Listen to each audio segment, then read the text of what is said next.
Hello বন্ধুরা, কেমন আছো তোমরা? আমি তো বেশ ভালোই আছি। দেখুন, চিংড়ি মাছ, আদা, রসুন এখানে দেখতে পাচ্ছেন। আর এদিকে দেখতে পাচ্ছেন সবুজ মুগ রেখেছি, কাঁচা লঙ্কা রেখে দিয়েছি।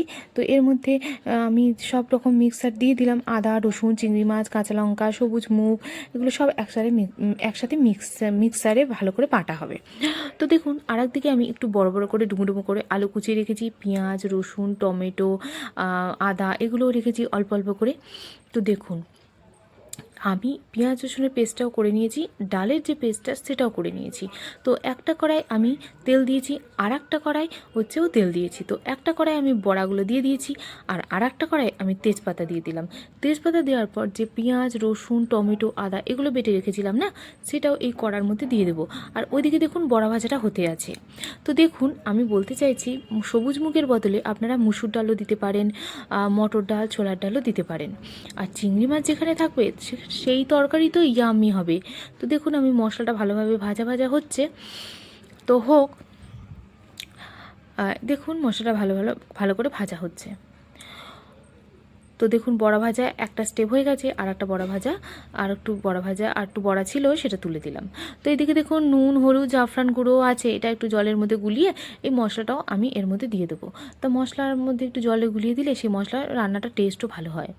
তো দেখুন, আমি এরকম নতুন নতুন রেসিপি অনেক অনেক বানাবো। যদি আপনারা লাইক, কমেন্ট, সাবস্ক্রাইব করেন আমার চ্যানেলটাকে, তাহলে অবশ্যই আমি নতুন নতুন খাবারের রেসিপি বানাবো। তো একমাত্র আমার রান্না তেল খুব একটা বেশি হয় না।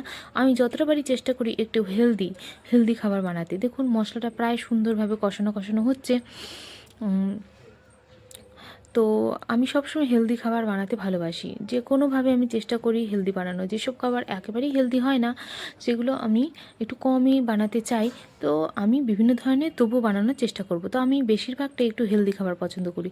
দেখুন, একদিকে এই বড়াটাও ভাজা হয়ে গেছে। তো আমি একটু মশলা ধোয়া জলটাও দিয়ে দিলাম।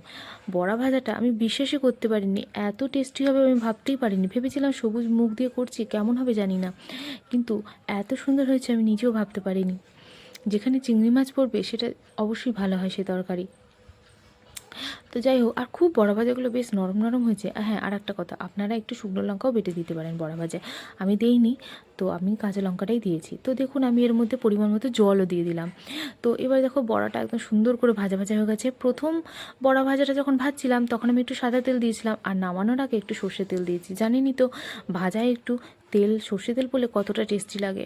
তো দেখুন, আমি নামানোর আগে যে সর্ষে তেল দিয়েছিলাম না, এই জন্য এত সুন্দর গন্ধ বেরিয়েছে কি বলবো।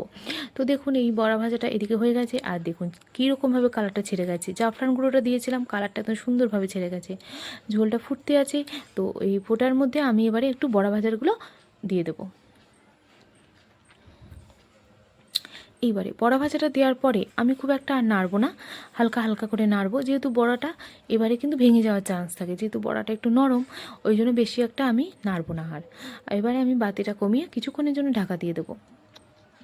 তো বিভিন্ন ধরনের রেসিপি আপনাদের যদি ভালো লেগে থাকে, তো আপনারা লাইক করবেন। আমি বিভিন্ন ধরনের রেসিপি পাঠাতে আছি, তো অবশ্যই কমেন্ট করবেন।